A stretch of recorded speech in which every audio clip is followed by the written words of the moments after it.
Welcome to the National Book Festival and for joining us today. In this session, Tough with a GUI Center, kids who learn to be themselves with authors David Bowles and Jennifer Siegler. Hey. Hey!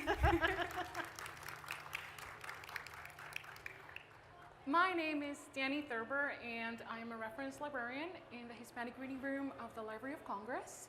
And I'll just be here moderating, listening to these fabulous authors. For reminders, we'll have time at the end for questions from the audience. So if you have some, please keep them in mind. And there will be microphones. You can come up here to these two near the front. And David and Jennifer will also be signing their books over there in Hall C. You'll be in line 9 and line 10 if you guys, well, you can find them. Today we are featuring They Call Her Fregona by David Bowles, a novel in verse and companion to 2018's They Call Me Güero. David, your book is coming out in just a couple of days, September 6th, this Tuesday. So everyone, congratulations. Thank you. So everyone can buy their copy if they haven't pre-ordered, and they're also on sale right behind us in the book sales area. And David has written several award-winning titles, including The Smoking Mirror, Feather Serpent, Dark Heart of Sky, Myths of Mexico, as well as My Two Border Towns, your first picture book, which came out last year. Yep. Today we're also featuring Worser by fellow Texan author Jennifer Siegler, who has written several novels for young and heart readers, including How Not to Be Popular and Revenge of the Flower Girls. And Worser came out earlier this year, and it's available for sale at the book sales area. So thank you so much for sharing your books with us. Oh, yeah. I wanted to ask you, this is your first National Book Festival. How are you enjoying it so far? It's great. Oh, it's amazing. Yeah, this is, I feel like it's the mothership calling me home. I mean, look at all those people buying books. Like, look at that. Yeah, it's pretty amazing. Fantastic. We're having a good time. I had the pleasure of reading your books, not just for this session, but because I am truly a huge fan of both of you and your work for young readers. So just to start, what inspired you to write this story, specifically to tell these stories of these characters? Joanna La Fregona Padilla and William Wyatt Orser, who goes by Worser in the books. And they are definitely characters that are tough kids on the outside, but maybe gooey on the inside? Yeah. Yeah, no, they totally are. For those of you who don't know, Fregona is a girl that's tough, a girl that, for whatever reason, has like this really tough exterior and has to kind of like, push back against bullies, and maybe is into like Joanna in the book, and into mechanics and judo and lucha libre and things like that. But a lot of times people like that, when you get to know them and you get closer to them and they feel safe around you, they'll reveal, their kind of their soft inner self. And so my wife is like this. My wife is definitely a tough woman with a softer center, and a lot of the people I respect in my life are women who are like this, who have become tough as nails because you kind of have to be a woman in this world. And a lot of my friends when I was in school were also like tough girls, and so I've just been drawn to that, and I wanted to create a character that would be like that. But when I was writing They Call Me Güero, I was like, well, I met my wife when we were in our 20s. So I was like, what would it have been like if we had met when we were 12? Like, I was a big dork and she was like this tough girl. Would I have been able to get her attention? And so that was really kind of the genesis of the character. And then once that first book came out and I started going on book tours, girls would come up to me and say, I really hope you're writing a sequel to this book. And I'd be like, yeah, I'm thinking about it. And well, yeah, you need to. And okay. I would tell them, and they would say, and you need to focus more on Joanna because she's the coolest character in this book, and you just have her in a few poems, and that's not fair. You need to write a book about her. And so I listened to my readers. My readers are like, we want this. I'm like, okay, I'm going to give you that. The book that came out over the course of 4 years of trying to figure out what that looked like, I'm very, very happy with. So I have to say thanks to the young women who bullied me into writing the book that they wanted me to write. I love that you thought, what would have been like if we met as preteens. Yeah. That's lovely. And for Worcester as well, a character that's very tough, different, Prickly. Prickly, yeah, unique, absolutely. I Yeah. think very unique. What was the inspiration for Worcester? Worcester. Well, this is going to sound strange, but Worcester just sort of popped in my head one day and started talking to me. And he's very prickly. He owns his smarts. He's very smart and he knows it. And he is the type of child, the type of young person who will correct people when they misuse a word, even if it's an adult, even if it's the principal of his school, because he's kind of a genius in that area. He loves words. And so I don't know where he came from. Sometimes this happens. I'm sure it's happened to you. Like voices just happen, and I think it's sort of like our imagination is like I don't know, like a blender or a juicer, and all these things kind of feed into it, and then out comes this character. And I used to teach English language arts. I used to teach middle schoolers. And I knew a lot of students who were like Worcester, who were very smart. They knew they were smart. If I made a mistake, they would tell me. They were they didn't care that they would be made fun of by the other students. And so Worcester is part that and part other kids I've known, maybe a little bit of some of my kids and their qualities, a little bit of me. And I do think at least at the initial part of the book, he's not super likable. But I don't think that characters necessarily have to be likable. Right. They should be relatable, because we're not always likable.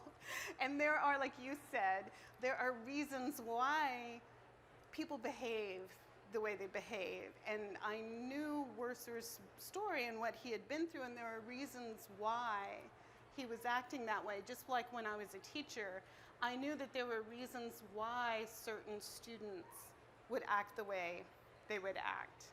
And so as you get to know his story, I think you can kind of empathize with him. And when we know everyone's story, this is why books are so important. When we know each other's stories, we learn to relate to them and understand them and empathize with them. But strangely enough, Worcester also needs to learn that lesson, which I think he does in the book, is try and understand people rather than judge them. It's a wonderful message. Definitely, we all need to sometimes learn from our experiences, and that was something that stuck with me in the books. Both Fregona and Worcester go through very difficult situations, difficult for anyone at any age. But you can only imagine what happens inside of a preteen going through this.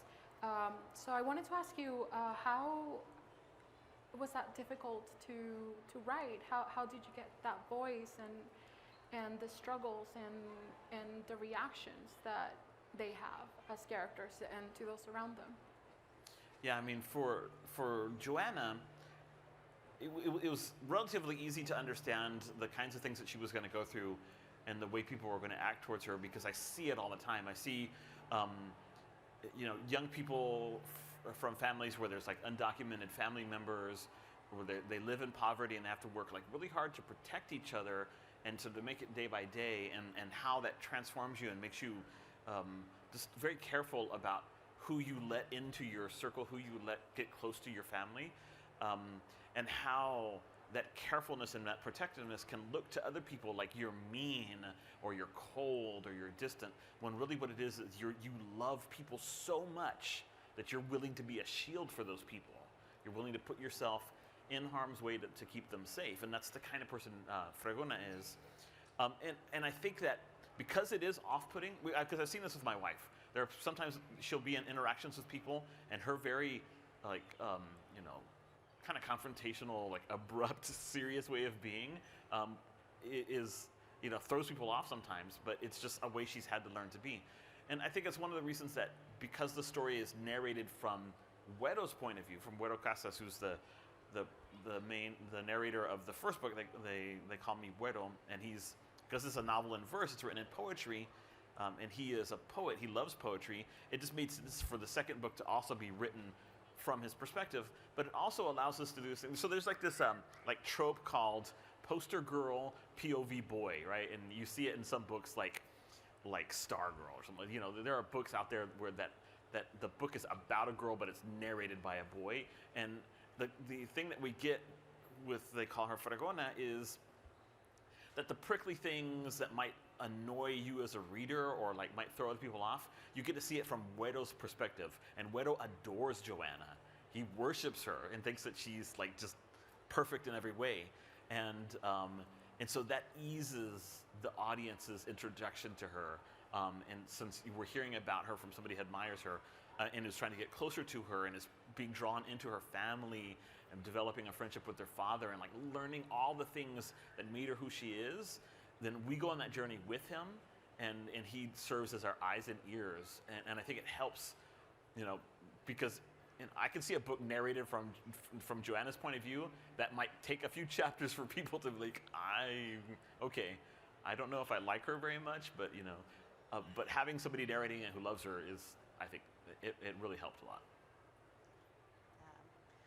Well, Worser, I think I do this with all my characters is, again, I try to understand them and not judge them. It's not my job to judge them.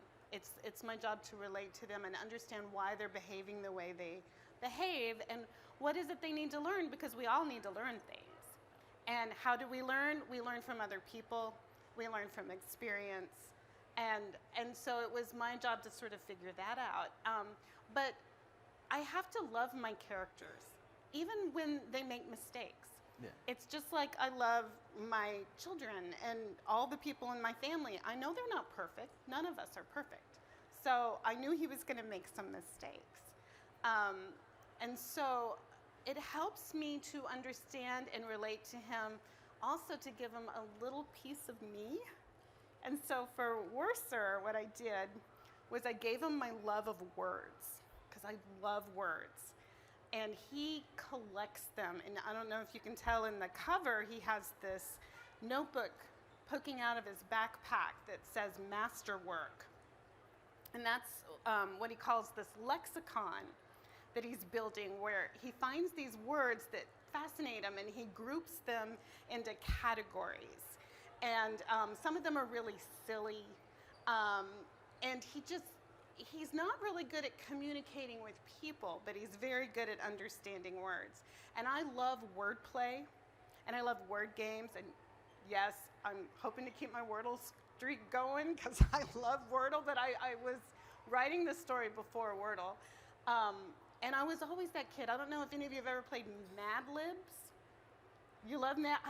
I still love Mad Libs. So I love those kinds of games, because words, when you think of it, words are like people.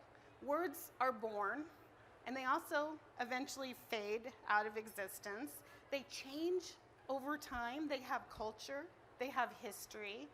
Sometimes they have gender. Sometimes the gender changes. Words are really fascinating, and so that's what I gave to Worser to help understand them. And so when I was able to write him, I realized I took this part of me and I made it even bigger and planted it in him. And then I realized that's how he sees the world. And so that really helped me get in touch with him. And as far as the age difference, I think a lot of times you see us grown-ups and we feel all the things that you feel. We feel scared sometimes, we feel embarrassed. So it's not too different when you write from even though I'm much older than him, to write a 12-year-old, because, I mean, yeah, we have the same feeling. Also, we're just kind of basically 12-year-olds anyway, just have bigger bodies. Especially if you just have read bigger these bodies, books. but yeah. We're always 12-year-olds. Yeah. That's the best. I love that you said, you know, they're not perfect, and it's hard to love them, but there's also something so authentic about that, because that's how, yeah, absolutely, that's how people are. And sometimes, yeah, there's this pressure to kind of be happy or, you know, nice and for people to find you delightful is the word that's coming to mind, but you don't have to be, and your characters really show that. And something else that I love that I think it's a good contrast, you have preteens that are very studious, they're nerds, some are diverse nerds, the derbs. The Dirds. And you know, for as much as they love books, they love going to the library, they love getting good grades, they are also they're rebellious. They stand up for what they believe in, they go against authority, they get in trouble in their schools. So I wanted to ask you about that. These kids that are, you know, all for being nerds, but at the same time rebels. Yeah, I think there is like this stereotype that like really smart kids who read a lot, are also obedient and you know are always kissing their teachers' butts and stuff like that. And then none of that is necessarily true. I mean, I was a smart kid and I was like a rebel, and I wanted Güero especially to because we meet him in the first book and he's so gung-ho about his community and about reading and poetry, and we just see him kind of like just embracing the Mexican American community he's a part of, and embracing like all of his own quirkiness and theirs as well. But in this book, I really wanted to flip the script and show like as he gets closer to Joanna and as he understands like the problems that are going on in his community, and he moves into 8th grade from 7th grade, and now he's got some teachers who are trying to control people's identities and not listen to them when they say that they have these certain pronouns or, you know, make fun of their Spanish, whatever. He begins to feel emboldened in the same way that Joanna fights to protect what's hers and the people that she cares about, that he's got to speak out as well. And so he gets into an argument with the English teacher over the way she teaches grammar, and gets sent to the office, and all these different things. And eventually he's, you know, creating protests to try to help Joanna and her family after her father, spoiler alert, is picked up by ICE because he's undocumented but picked up in front of her school after he's just dropped her off, which is something that literally happened multiple times when I was preparing everything to write. And I wanted to suddenly show this sweet intellectual boy like having to fight. And then I also wanted to show an important lesson, because he wants to fight and he wants to solve Joanna's problems. But Joanna, number one, doesn't need him to solve her problems. And this is a hard lesson for boys to learn, because boys always want to fix things. You know, I would hear my wife, she would come home from like work when we first got married, and she would explain to me the problems she was having. I was like, okay, what do we do to fix this problem? She's like, I don't need you to fix my problems. I need you to listen to me. And so I wanted him to learn that as well. Like, there are some times that no matter how bad the thing is that's happening to somebody you care about, there's nothing you can do except be there for them. Let them cry on your shoulder, and so forth. And so that rebelliousness, that pushing back is important, because if the people who are smart don't fight against the authority that's trying to manipulate and hurt other kids around them who maybe don't notice what's going on, then who is going to do it? Like, they have to be the ones to stand up. Yeah. I think the smart kids are going to see through some of the systems. They're going to see wrong that is wrong, that everyone else kind of turns a blind eye to. They're going to recognize that authority figures maybe don't always have the answers, or the answers they give are not always the right answers. So smart kids, I think, tend to see these things and recognize these things as wrong, and because they're smart and good, and they will defy authority. They will be the ones to say, hey, this is wrong.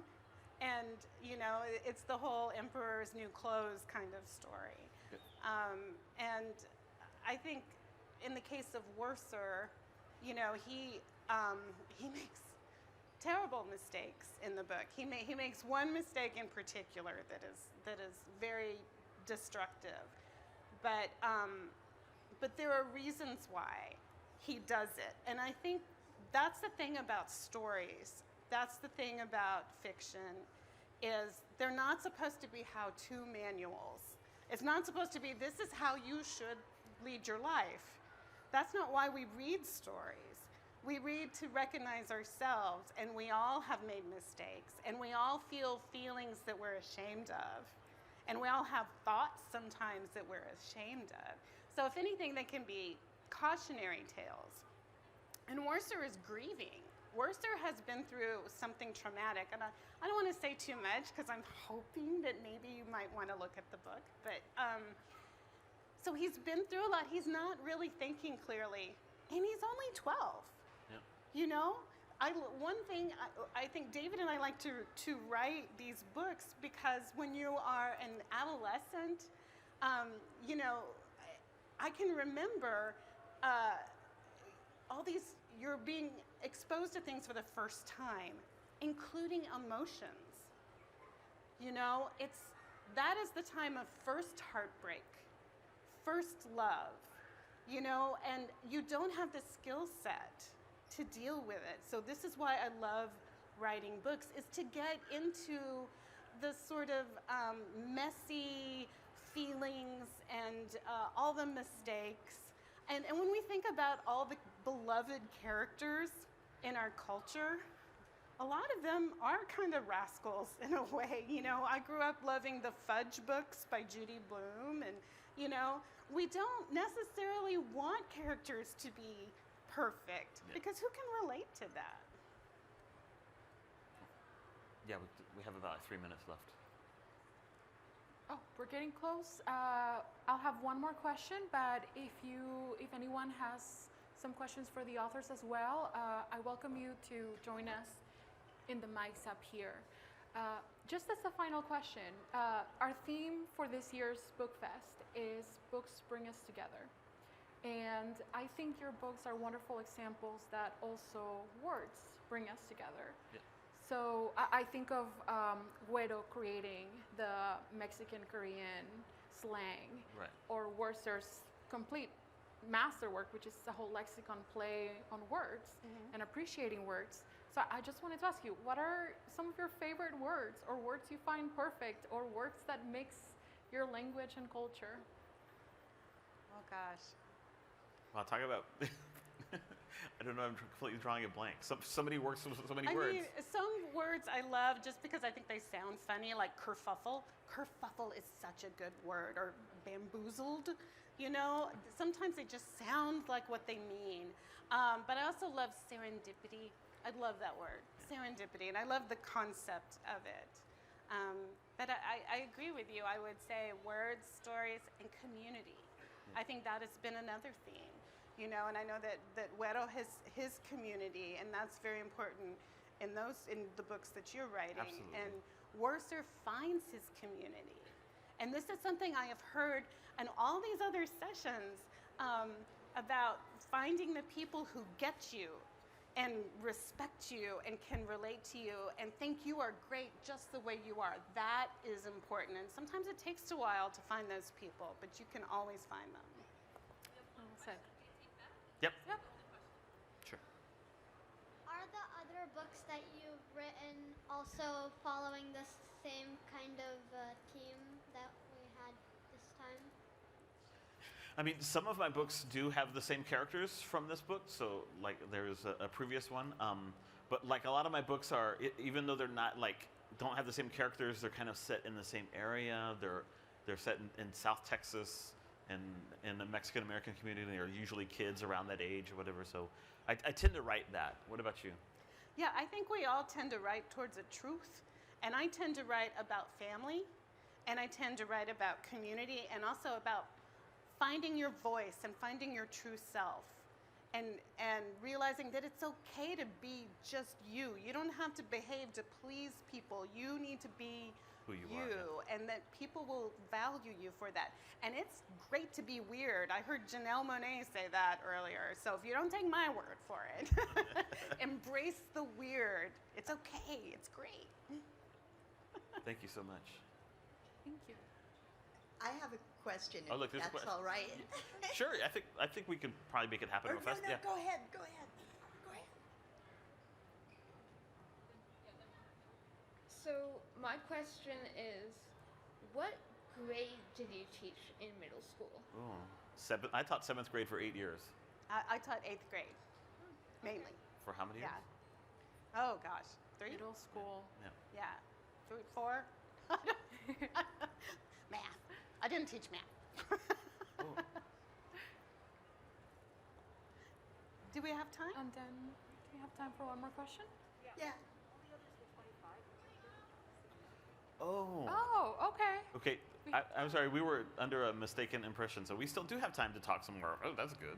Jenny and I have lots of things to talk about, so let's take your question, and then we can do. Okay, Yeah. quickly then. Yeah, no worries. I'm also a middle school teacher, Woohoo!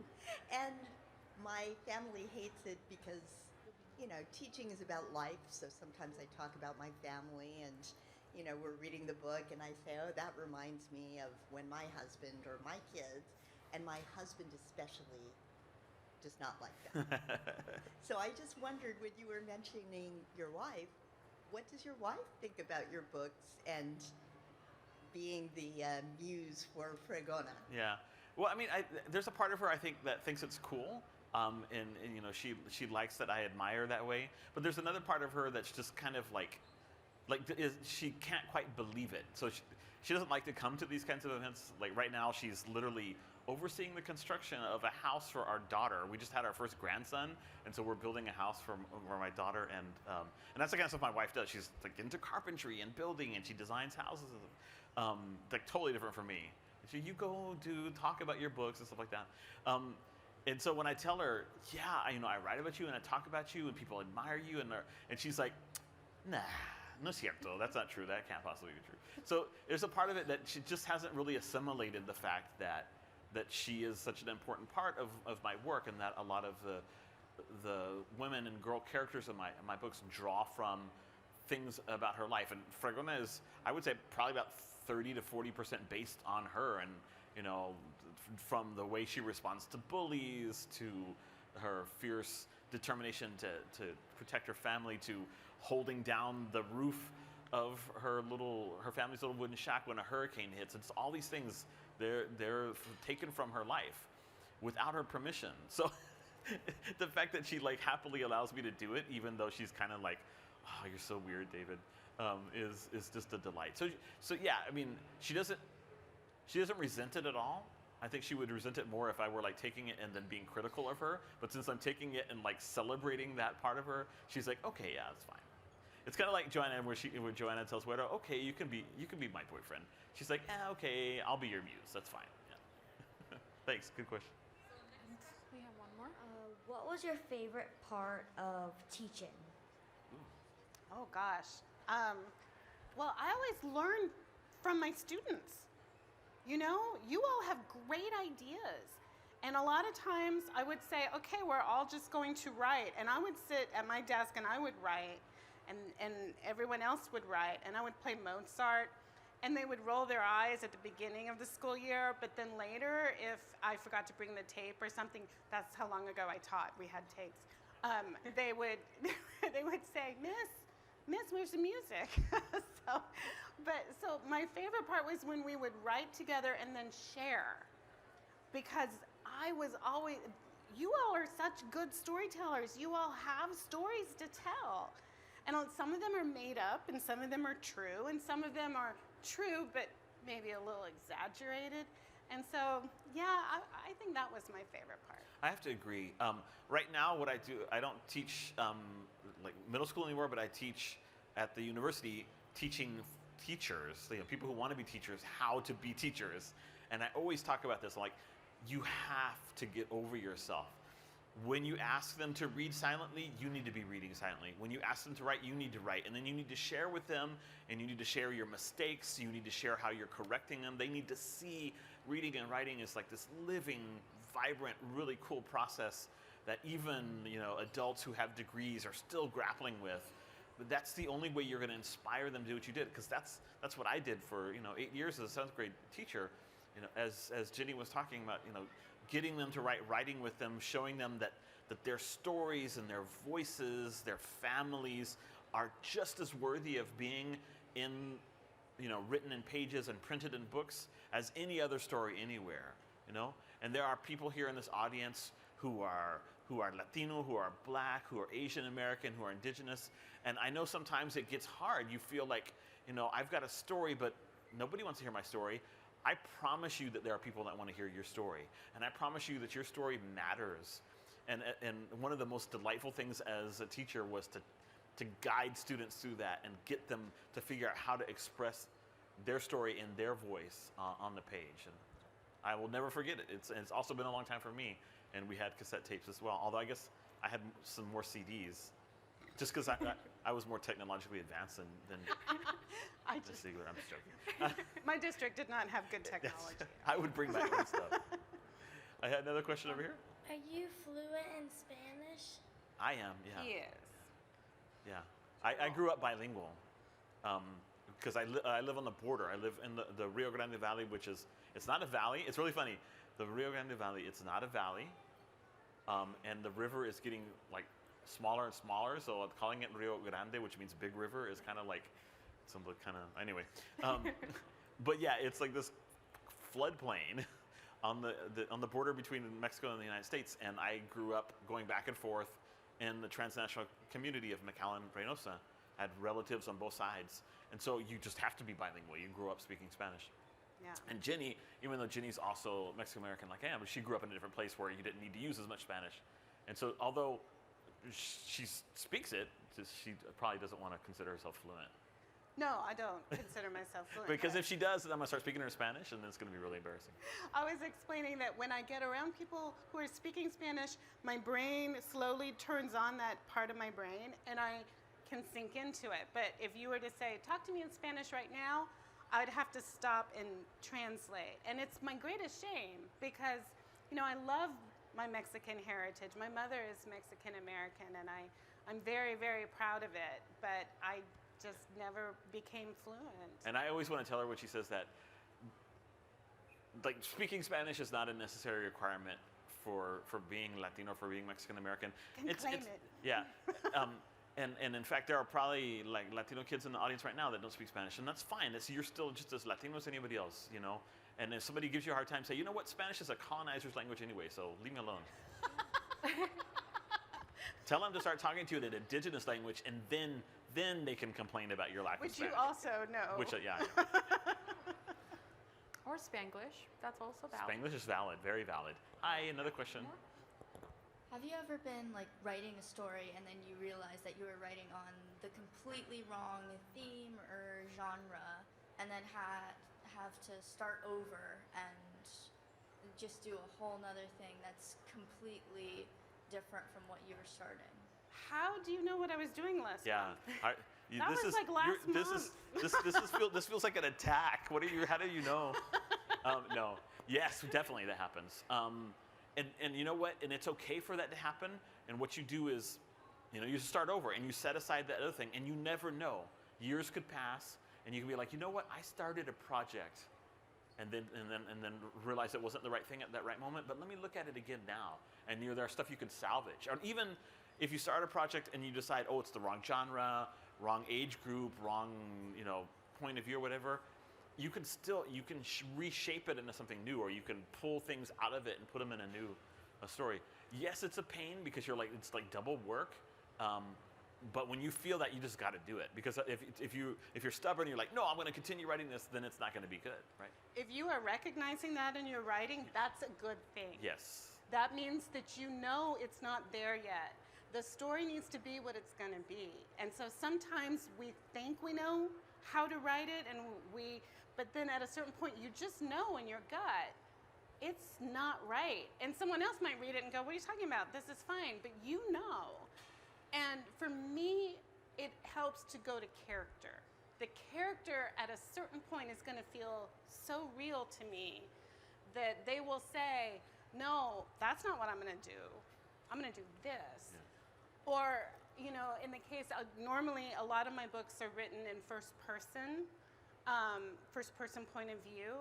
For Worcester, that wouldn't work For Worcer, I had to have that distance because he is Worcer. He's very prickly. So sometimes it's a matter of just understanding the narrative voice and understanding how the story needs to be told. And so I say trust your gut, and sometimes you just have to try all these different versions. But for me, anyway, it's understanding the character. Because when you understand the character and who they are, you can plop them into any situation and you instinctively know how they're going to react and what they'll do. So I think it's good. I know it's a lot of work, but I think it's good if that's happening to you. Yep, agreed. That means you're a writer. Yes. Cool. I think we have like just 1 minute left. So if there are any other questions or anything you want to wrap up to say? There are any other questions? No. I just wanted to say thank you so much for coming to the National Book Festival, and Thank you. congratulations on your incredible stories. And yeah, thanks everyone. Thank you. Thank you. Thank you for Yes. coming. Absolutely. And thank you to all the librarians and educators who have made this happen. Yeah. This all runs on volunteer power. So thank those volunteers when you see them. Absolutely.